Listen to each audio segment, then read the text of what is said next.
Welcome to Spirit and Truth. I'm Todd Cleppe. And I'm Andrew Gabriel Roth.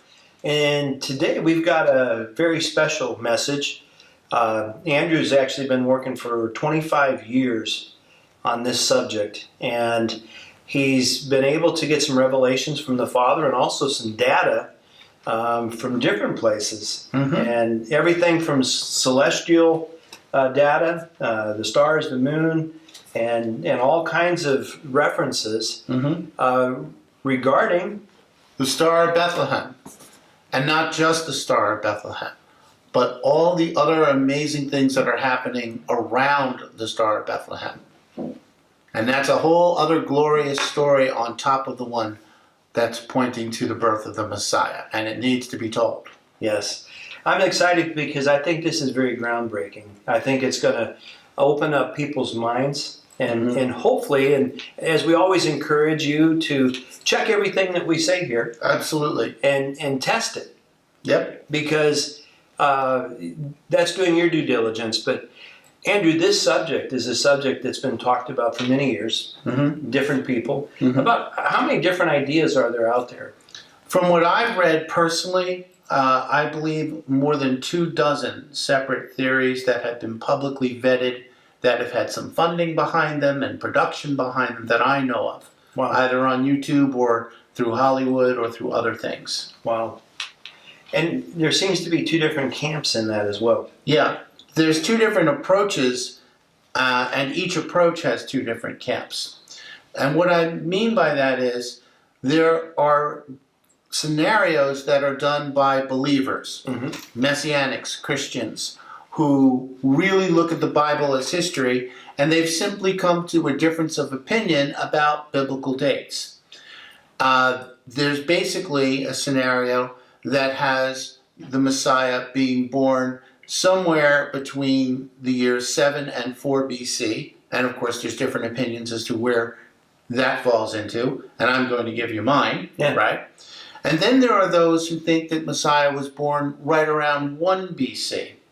This has to do with early church tradition and the Julian calendar, which you don't quite use anymore. Right. And so we have these two different believing camps for the birth. We also have them splitting on the year of his death along the same lines. There are those who will say the death and the resurrection is in the spring of 30. And there are those who will put it 3 years later at 33. Wow. That's, as I said, from the believer's standpoint. But there's also skeptics that want to come in here. And the skeptics come in and they want to destroy the integrity of the biblical narrative. And for them, they're going to say that you can't figure out what the Star of Bethlehem was. It's a folk tale. You can't figure out anything from the Gospels because they come late 1st century. You can't trust Luke. He's a dozen years off. He doesn't get the census right. He doesn't get other things right.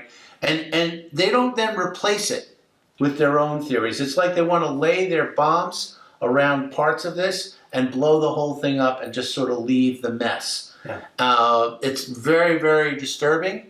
And it's unfortunately very popular in academia today to try to undermine the integrity of the Scripture. And my job is kind of to be a liaison between the academic world, and I know the language and the jargon that they speak, and to relate to the public what's really going on.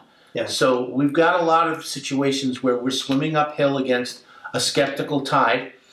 But we also have to bring our A game. It's not just enough to say, well, I believe Matthew 1 and 2 and Luke 1 and 2. We also have to prove we know astronomy very well, that we can interpret historical data from Josephus and Philo, archaeological finds that have an impact on this. So there's a whole bunch of multi-related disciplines that need to be brought to bear to deal with whether we're talking about the disputes between believers about the dates or those from the skeptics who are trying to destroy the story of Messiah from the outside. So, and that's basically what we're going to try to address in these videos. That's great. You know, I've had the privilege of seeing some of the things that Andrew you study from. Over 4,000 scrolls or documents, manuscripts, and in those manuscripts, you've been able to translate Aramaic into English, and you've done other things with that. And I say this because your teaching that you did on archaeology, you were able to show even the Creator's name being dated back way back in BC, like 2000. 2000 BC, right before the time of Abraham. We have cuneiform documents, and cuneiform is unique in ancient languages at the time in that it has full vowels. And so we know exactly how they pronounce the name because it's right there in the text. So that's a remarkable situation. We have also ancient Egyptian hieroglyphic inscriptions of the name of the Hebrew God. And I bring that up because you had to have a starting point of being able to clarify this is when the Exodus happened, this is when this happened. Right. And when we're talking also about the manuscripts, because the other area is, well, how do we know that the Bible is reliable? How do we know that our Heavenly Father has preserved His Word? This is my answer for you. There's a database that comes in advanced biblical software like BibleWorks and Accordance and some others called the CNTTS, the Center for New Testament Textual Studies. It has nearly 4,000 digitized manuscripts. Wow. Okay? And those manuscripts, I can go to Matthew 1 verse 1 and see every manuscript witness, hundreds and hundreds of them, and every single variation within every text with a click of a mouse. I can literally see 500 of those manuscripts with a click of the mouse. So when I say that Father Yah has preserved His Word, I'm talking about something that's not just of my faith. I'm talking about something that's in the real world that I can prove if we have the time to prove it. Yeah. You see what I'm saying? Yeah. And the Star of Bethlehem similarly has a number of things that rest on linguistic understanding of Aramaic and Greek as well, particularly as we'll get into this, the term from the east is singular or plural. That's a huge issue to being able to figure out what the Magi actually saw. And we'll get into that. I mean, these are the things that these are the pieces to the puzzle, in other words. So we're laying some groundwork here that this isn't something you just dreamt up yesterday and said, hey, this is when it all lines up. Indeed, no. I mean, this has been the work of going back more than a quarter century, and I had help. I had a professional astronomer with special software that the general public doesn't have. That assisted me with these things. I call him my science advisor, and he basically, did classified work for NASA and the Department of Defense. He worked on satellite technology. Wow. And so when he was able to really show how these things come together, it really helped confirm the historical and the calendar research that I've always been fascinated and been doing. And that's just one example of the help that I got. Having the Bible software and access to a bunch of manuscripts in Aramaic and Greek is also very helpful in terms of forming the core historical base of the nativity stories in Matthew and Luke. That's very, very important. Yes.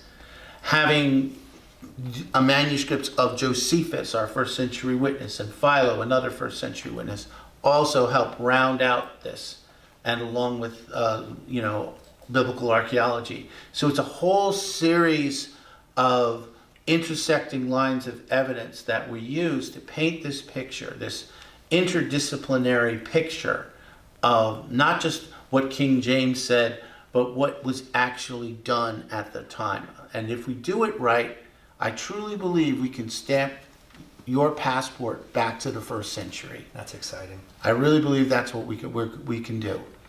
Yeah. So I just have one more thing I want to add, and then we'll jump right into this because this is a very long teaching and it's a very good and detailed teaching.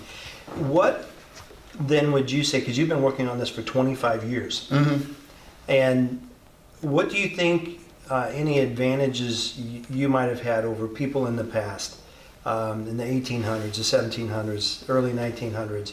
What are some things that have helped you that maybe they didn't have access to? Or Right. Well, for one thing, we've only had telescopes since about 1600. wow, So anything prior to Galileo, looking at Jupiter in that particular night in the early 1600s, anything prior to that was done by the naked eye.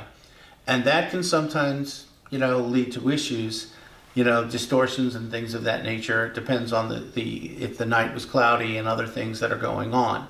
So that's one series of things. The other series of things is a lot of the best biblical manuscripts that we have now have only come about in the last couple hundred years. So even if you look at, say, what happened with King James being compiled in 1611, and this guy Erasmus who had those manuscripts, we got way, way better manuscripts than Erasmus did. Wow. And the Dead Sea Scrolls and a bunch of other things that were not around or were not known. They were around, but they were not known 400 years ago. So that's going to really help us with, get better information because our sources are better now. yeah, You got advanced Bible software technology that can collate these verses, as I've already said, across hundreds and hundreds of manuscripts. Nobody could have done that even 25 years ago, yeah, right? You'd have to go one museum at a time, one university at a time, and you would be able to look at the manuscripts for a couple of hours, and then you couldn't photograph them, and you couldn't take them outside, and you could, and now you have, through the digital technology, we have stuff online with the Vatican and with the British Library and with other things that we can see them 24/7. We can go in and get better views of those manuscripts than if you were actually handling the manuscript. yeah. So there's a whole series of technologies and innovations that make this much easier to do now. And there's also astronomical software, some of it absolutely free, that can very accurately reconstruct the night skies from 2,000, 3,000, 4,000 years ago. And that's the kind of thing that will really seal it, I think, because then people can see a picture of what the sky looked like in 7 BC. They don't just have to imagine it. I can show you what it looks like. But I think another advantage that you bring into this is your understanding of the Semitic culture, Yeah. and the Semitic languages.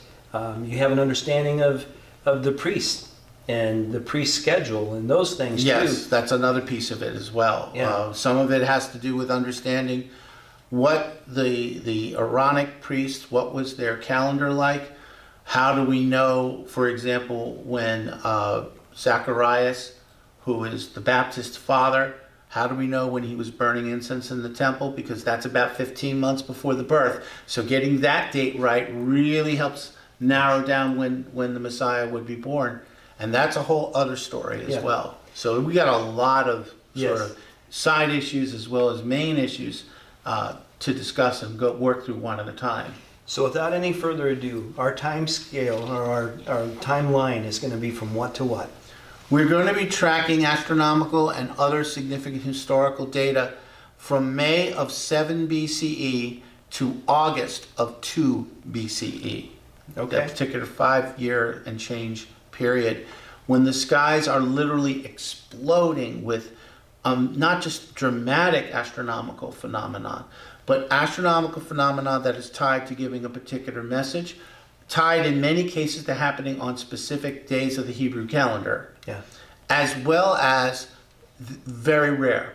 Like, for example, when we get to the conjunctions in 7 BC, that's only happened once since 7 BC. It happens every 1,400 to 1,500 years. Wow. And that was something the Magi knew was rare. That got their attention, and there's a lot of them that are like that. Not everyone's falling on a key Hebrew date, but many of these events do. So So I know the listeners at home are probably sitting there going, Andrew, when's the date? When's the date? How do you want to handle that? well, I think we need to unroll it a bit systematically. Okay. And the reason is this: I can give you that date, And some of you will be, oh, that's nice. And others are going to be like, well, prove it. And you're right. I need to prove it. Exactly. I absolutely have to prove it. Yeah. So I can't do that by just throwing out a date, whatever that date is, and then saying, take my word for it, the science and the math agree, blah, blah, blah, blah, blah. I have to make my case. All right. I have to make my case like a lawyer almost, assembling the evidence, exhibit A, exhibit B, Yeah. and let's move through it together so we can empower that journey together. And hopefully, most of you, many of you, will come to the same conclusion that I have based on the evidence, not opinion. I love it. That's one of the things I love about your work is you show your work and you're not just pulling a date. No. So let's transport back to 7 BCE and get going. Okay. So 7 BCE are events that are only recorded by Matthew. Now, I don't think I'm giving away too much to say that Yeshua was born in 5 BCE. And at the time that Yeshua was being born, when the Magi went to see Herod, Herod wanted to know, how long have you been tracking this star? Because they said, we saw the king's star. So we need to deal with what the king's star is. And who the Magi are. And who the Magi are, and all this other stuff. I mean, every question that's answered leads to Another question. another question. But the bottom line is this: the Magi tell Herod that they've been tracking that star for 2 years, and we know that because Herod then says, and he ordered the execution of the infants in Bethlehem, 2 years and under, according to the information that he got from the Magi. It says that directly. Wow. So most of the possible candidates for the Star of Bethlehem are not trackable for 2 years. So that right away is going to eliminate a whole bunch of possibilities. Just you can't track them for that long. And the way that the king's star moves is also going to eliminate other phenomena. Fixed stars just rise and set. This is not what the Star of Bethlehem is. But a certain kind of wandering star called planetae, wandering stars don't just do this, they go across. And so that right away is going to greatly narrow down our possible list of what the Star of Bethlehem is. So having said all that, let's talk about the Magi and let's talk about 7 BCE. Okay? So who are the Magi? Well, you may have noticed that Magi kind of sounds like the word magic. And that's not a coincidence. The word Magi is where you get the word magic. The Magi are astronomer priests from Babylon. Daniel was in Babylon and was made the head of their order. That's mentioned in the book of Daniel, that he was made the chief of the magicians, and from the magicians you get Magi. So that's the first thing. They are not Jewish themselves, but they are, in a place in Babylon with a very large Jewish community. So they're going to be familiar with Hebrew culture, Hebrew feast days, other things that are going on, because that area is tremendously packed with Jews at the time.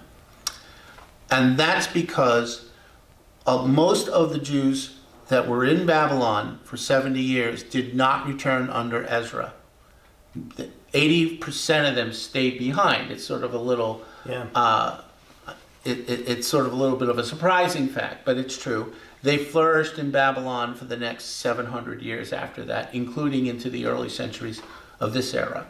And so the Magi would have known all about Hebrew sensibilities, their timings, what they believed, even though they weren't, followers of that. Yeah. They were members of a religion called Zoroastrianism. Zoroastrianism had a belief that the king of the world was going to be proclaimed in the heavens, their version of the Messiah, and that the king of the world was going to be born in the land to the west. Israel is exactly due west. Yeah. Jerusalem is exactly due west of Babylon. You can practically draw a straight line between 2 points, Babylon here and Jerusalem there. I just want to clarify something. Daniel, even though he was the head of this group of people, didn't believe in their religion. No, of course not. Right. No. I just want to clarify that. No, he did not. But, that was also in part one of the issues that came up against Daniel. Yeah. He wasn't one of them, and yet he was in charge of all these other people who supposedly had more experience, who were better connected to the king. Didn't matter. Yeah. And so that's why in the book of Daniel, it's very important to note that when his enemies try to figure out how to scandalize him, they can't do it through any of the traditional ways. They can't do it with women. They can't do it with alcohol. They can't do it with money. He's incorruptible. So what do? They use his Torah observance against him. Yeah. By making it illegal for him to not worship the statue of the king. And so that kind of proves what we were just talking about. Yeah. Daniel does not give up his religion, even though he is in charge of others who have another religion. Right. And as I said, the Zoroastrians were looking for their version of the Messiah to be proclaimed in the heavens. It was already hardwired into their religion. And that's why the leaders of that religion are particularly gifted in astronomy. Okay?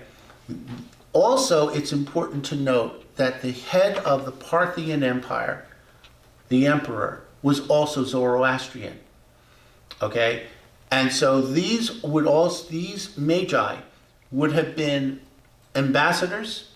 They would have been representatives of the greatest empire other than Rome on the planet. Wow. So when they go to knock on King Herod's door, trust me, Herod is going to receive them. He does not want to make the Parthian emperor mad. Right.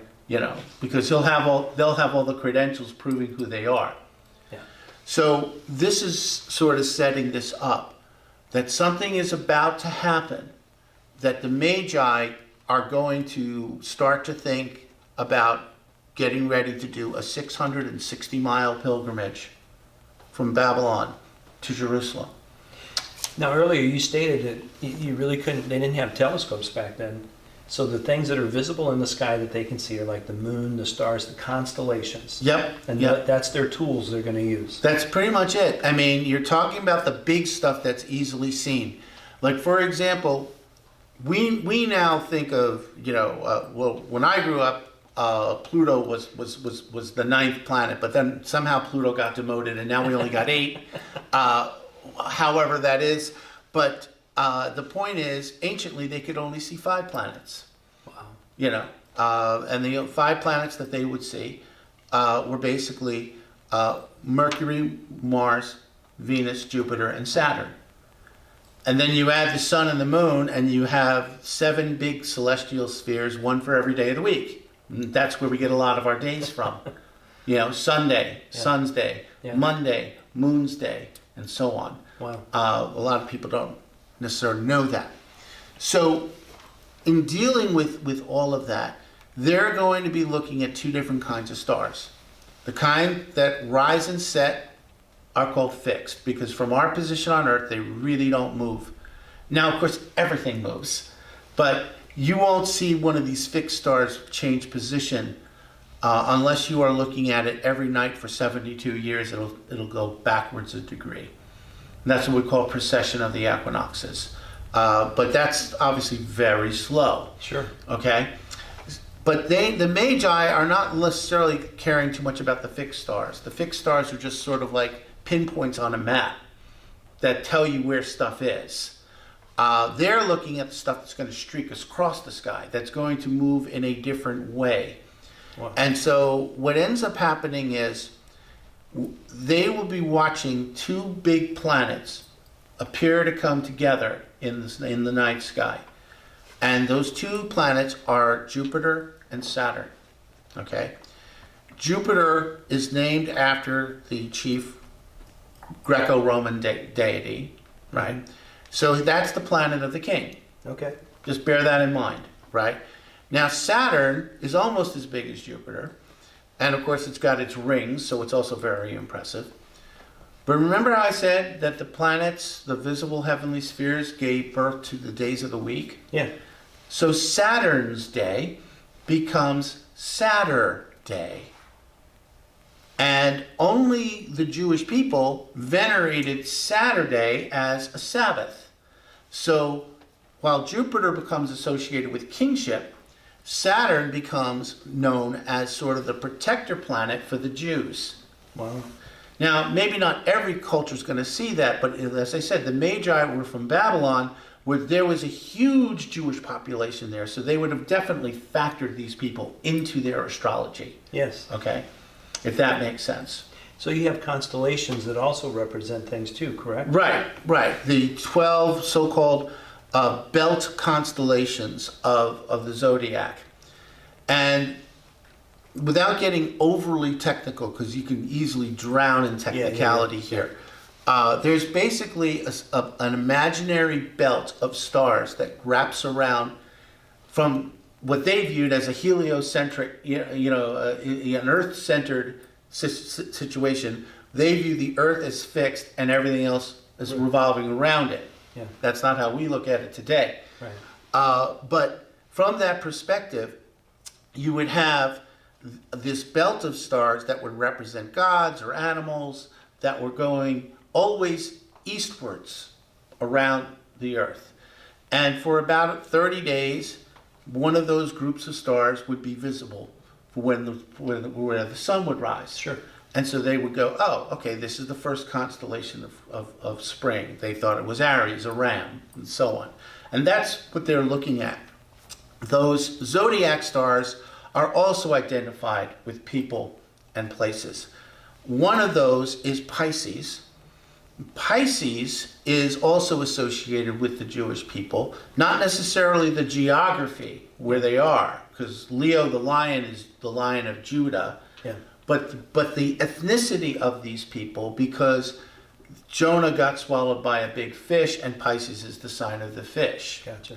So in May of 7 BCE, the 29th, this is when you had the king's planet, Jupiter, appear to merge with the savior planet of the Jews in Pisces, in the sign of the Jews.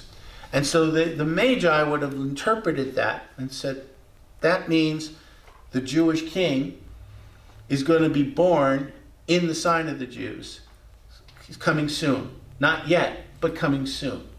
Let's start tracking this, because a single conjunction of these two planets is not rare at all. You can do it in 20 years. But if you start getting multiple witnesses in the same part of the sky, that gets rarer and rarer. And if those conjunctions in turn hit particular Hebrew dates that the Magi know are significant for the Jews, that's an even greater level of rarity and challenge that they're looking at. Right.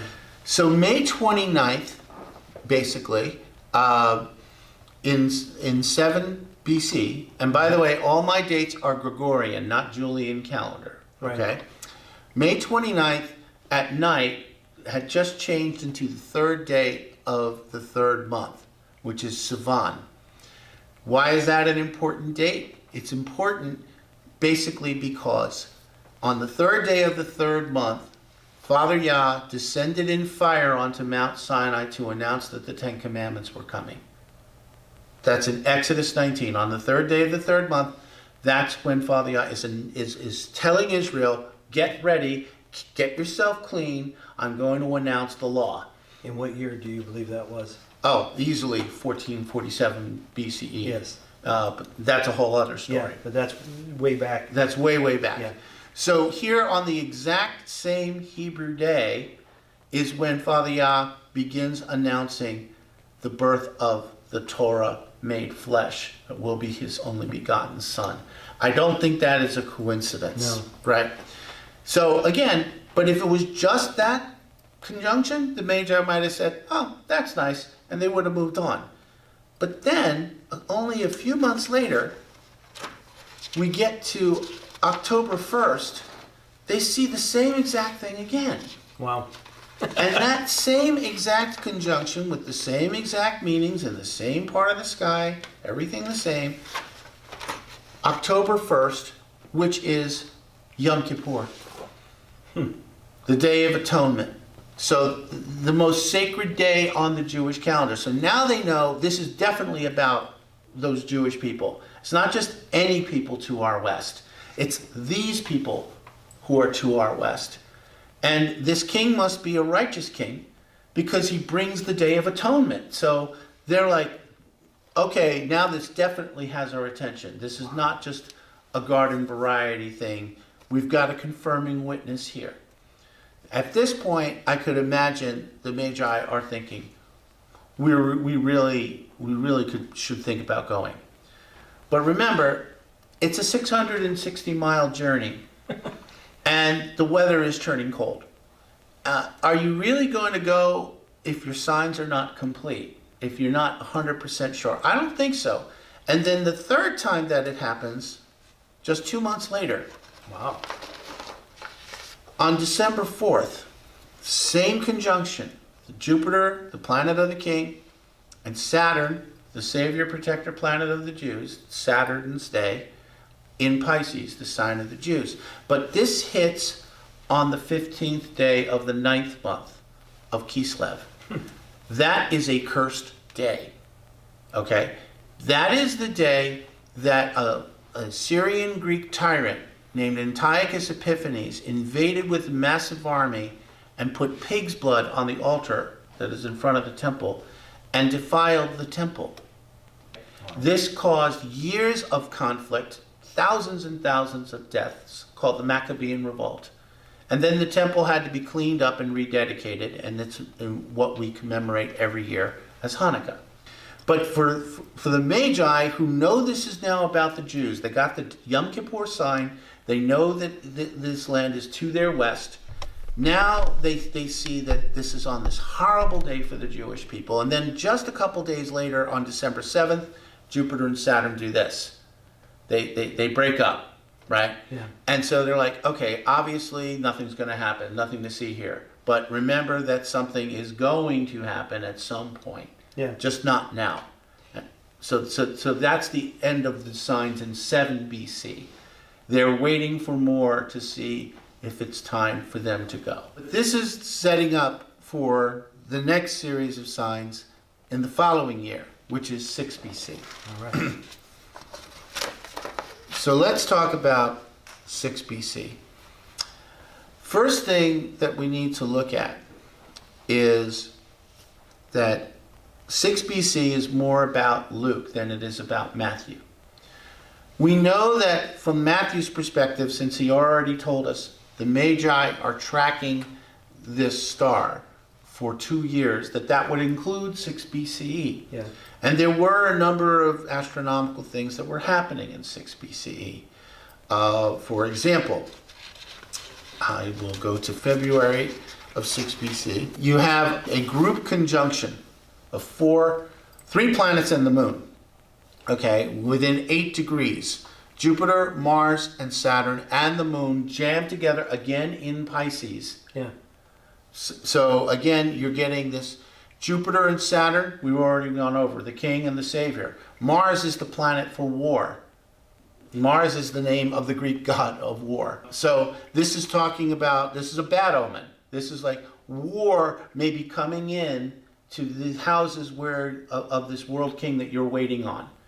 Well, I'm not going to travel if war might be imminent, so I'm staying home, right? Yeah. You see that? That's powerful. Yeah. I have a question. I don't mean to go back or anything, but Luke has gotten a bad rap because many have said nowadays that he was off by 10, 12 years. Yeah. We're going to get to Luke in a second. Okay. I'm gonna getting get to anxious. Luke. I'm sorry. That's all right. It's all good. It's all good.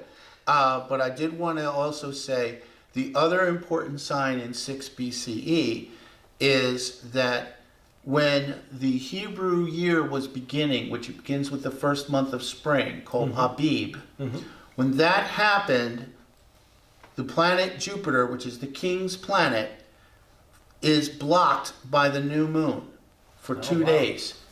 And then Jupiter goes behind the sun for the rest of that whole first month of spring. It disappears from the sky. So if you're looking for the king has just disappeared. Wow. So you know, it's sort of like, and since this is at the very start of the Hebrew year, it's like the king's not coming this year.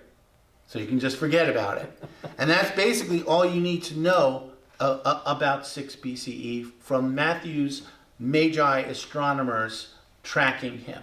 Wow. Which then brings us to Luke. Okay. Okay? So let's go back and talk about Luke.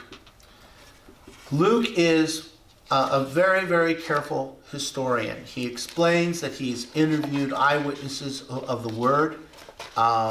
He is extremely detailed and careful in how he assembles his sources.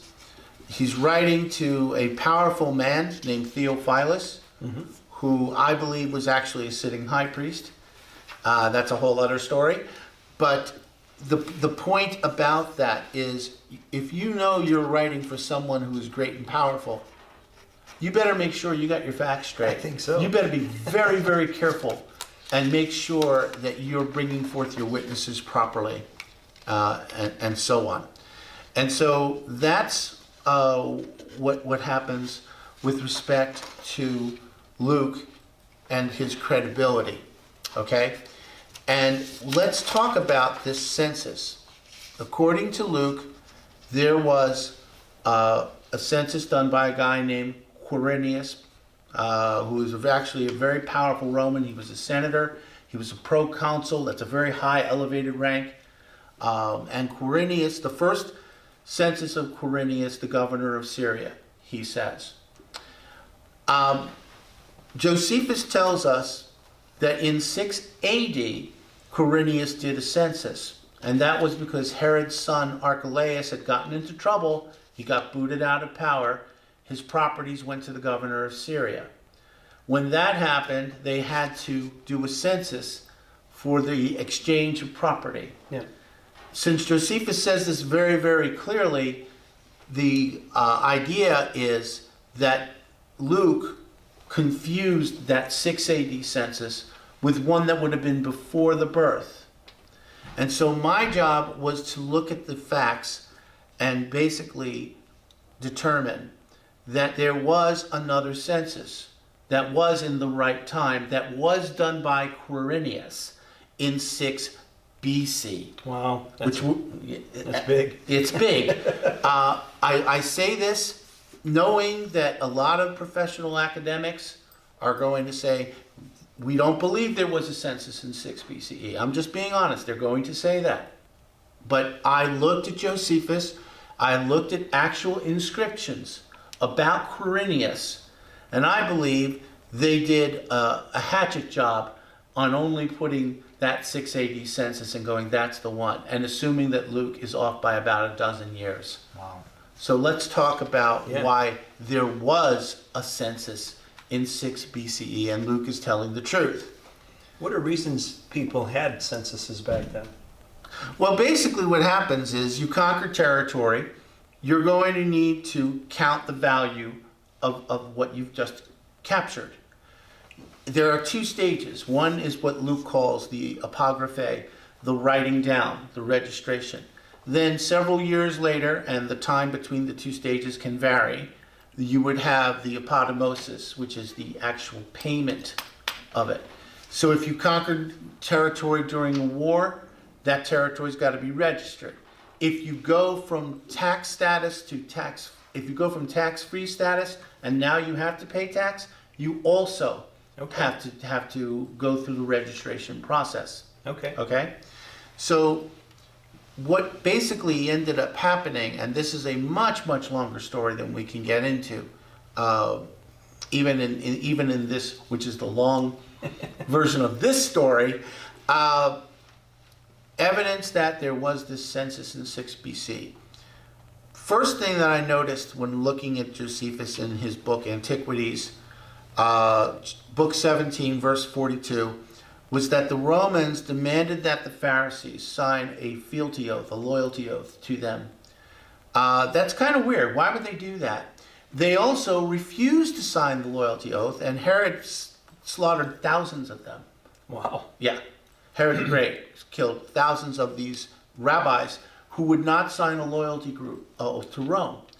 Why was it so important to do that? And the answer is, we know that when you've had a province that has paid low or no taxes for a long time, and now they're about to pay more, or they're about to pay tax for the first time, it was common practice to make the leaders sign a loyalty oath that they were not going to rebel.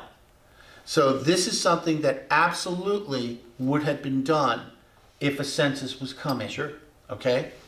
Now, why would Herod, who had enjoyed a very good relationship with the Roman Emperor Augustus Caesar, why would he now go from being a tax-free or a low-tax client to being a fully taxed client? And the answer is, Augustus caught Herod in a lie. Okay? According to Josephus, what happened was Herod hated this Arab king named Aretas, who lived near the Dead Sea. And Herod wanted to go to war with this Arab king. Augustus, though, and the Arab king were buddy-buddy. So Augustus said, you will not touch him. I want an oath to you from you, Herod, that you will not go to war against Aretas. Herod said, I won't, I promise. But he broke his word. He was caught getting ready to attack Aretas. The soldiers were terrified of having now the Roman emperor, the leader of the whole world, basically going, why did you lie? And Augustus made it clear to the soldiers, you're not in trouble. You're only in trouble if you lie to me now. Tell me what happened. Did your king authorize this attack, or are you going against the king's will and mine? They said, no, it was all Herod. He deliberately disobeyed you. So then Augustus wrote a letter. He doesn't even want to do a personal visit. Augustus is like, he's really, really mad. And so he says in the letter, according to Josephus, that whereas before I had treated you as a friend, now I will use you as a subject. These two terms, friend and subject, have specific meanings in Roman law. Julius Caesar used them prior to this. And when Julius Caesar talked about friends and subjects, it was basically friends don't pay, subjects do. So Herod's shifting in from low tax to major tax would have triggered a census, which would have triggered the loyalty oaths, which would have triggered the rebellion against the loyalty oaths. And Herod is already in trouble, is going to slaughter the Pharisees to keep Rome happy. So this is a very, very tight situation historically. We know it's happening in 7 and 6 BCE. I have a question. Is that what Yeshua meant when he said, you're no longer servants but friends? Yeah. Wow. He's actually using that same terminology because, after all, Judea is a Roman province. That's awesome. Yeah, so that's a good point, right? So here's the other thing. Quirinius. Luke says it's the first census of Quirinius as governor of Syria. The problem that a lot of folks have, a lot of historians have, is that in 6 BCE, the governor of Syria is a guy named Saturnius. And so they go, Luke doesn't get his facts right. Saturnius is governor in 6 BC. Quirinius is not. But they've made a fatal flaw in their logic.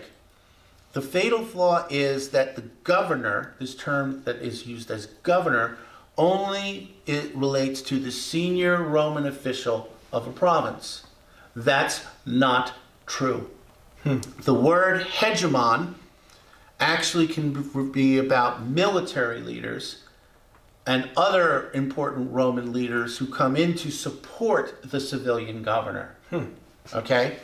And so what we found is that one of the titles that is translated from hegemon is prefect and proconsul. Quirinius was both. Wow. A prefect and a proconsul. So he is a hegemon.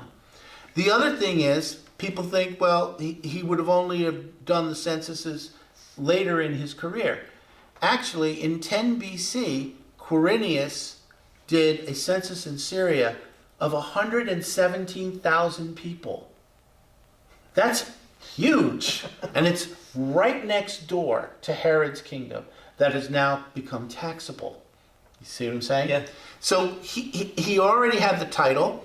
He already had the access. He already had the experience. And there was really nobody else who could have done it at the time. So this is why the idea that Quirinius could have only done it later in his career is incorrect historically. Okay?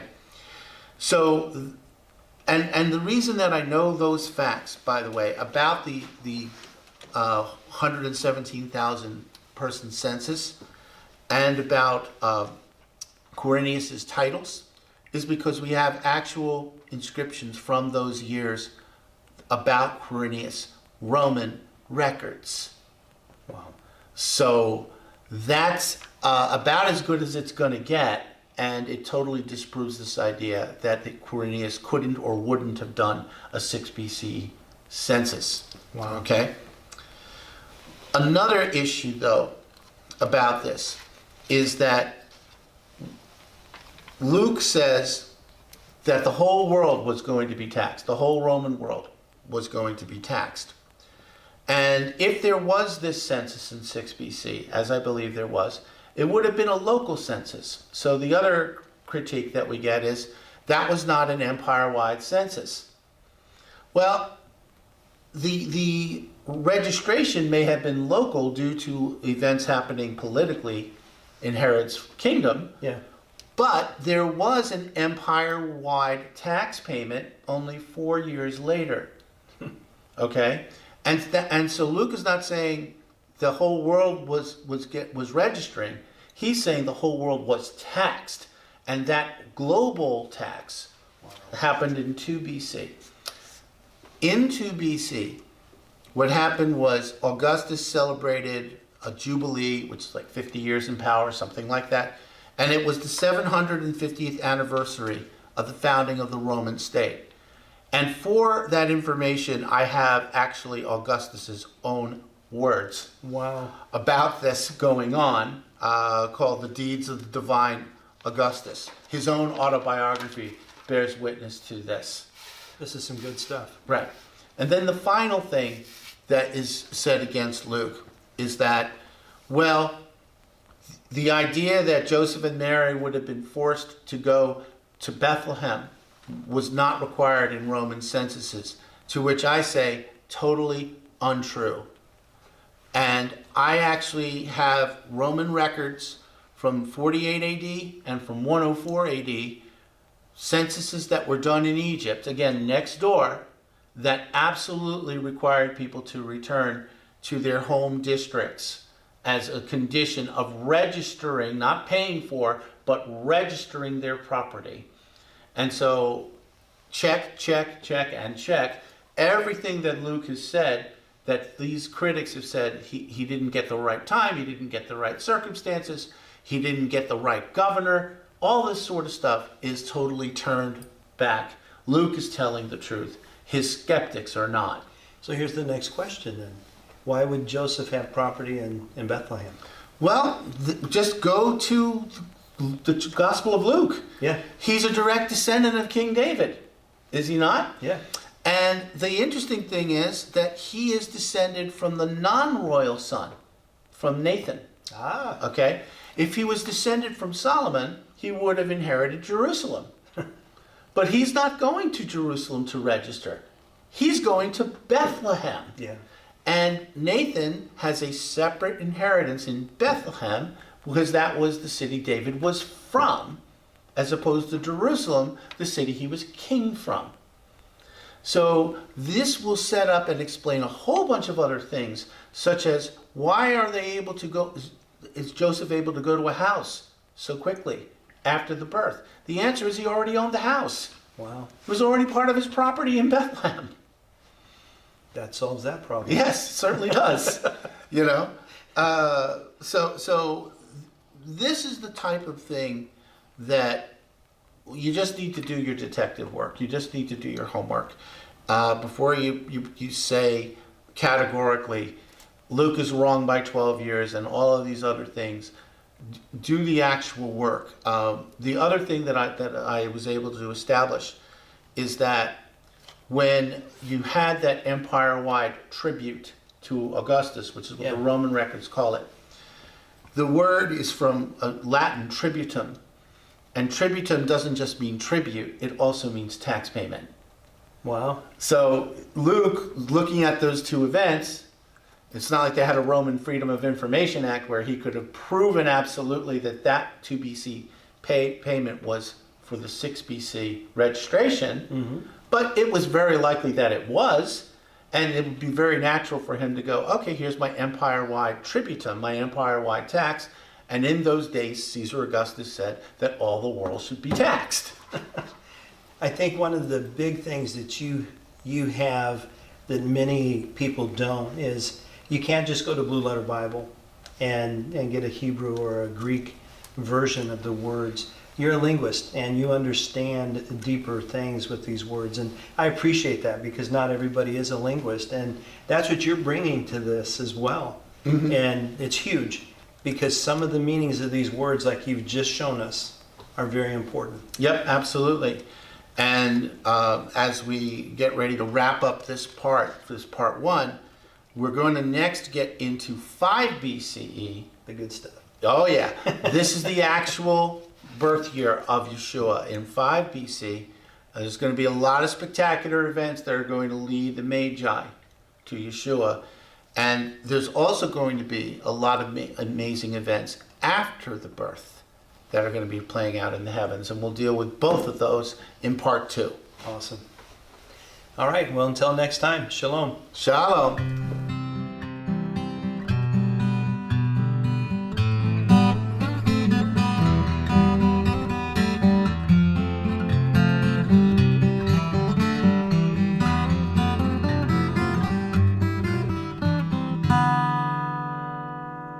Who helps me when I'm down,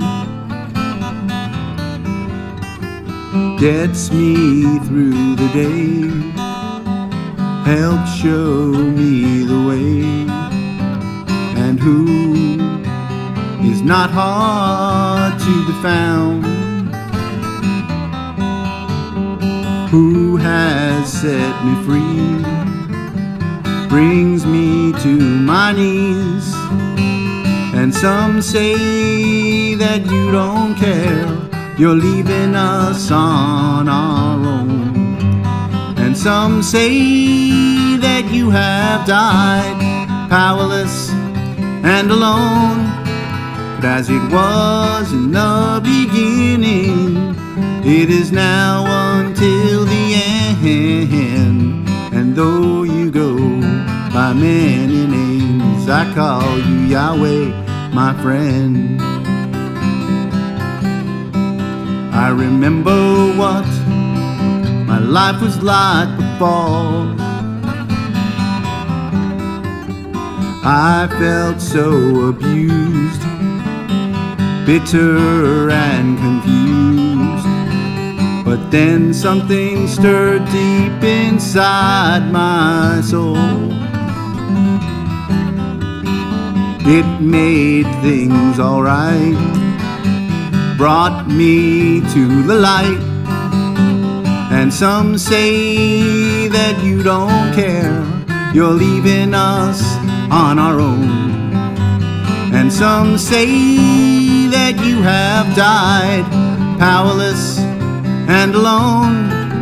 But as it was in the beginning, it is now until the end. And though you go by many names, I call you Yahweh, my friend. And though you go by many names, I call you Yahweh, my friend.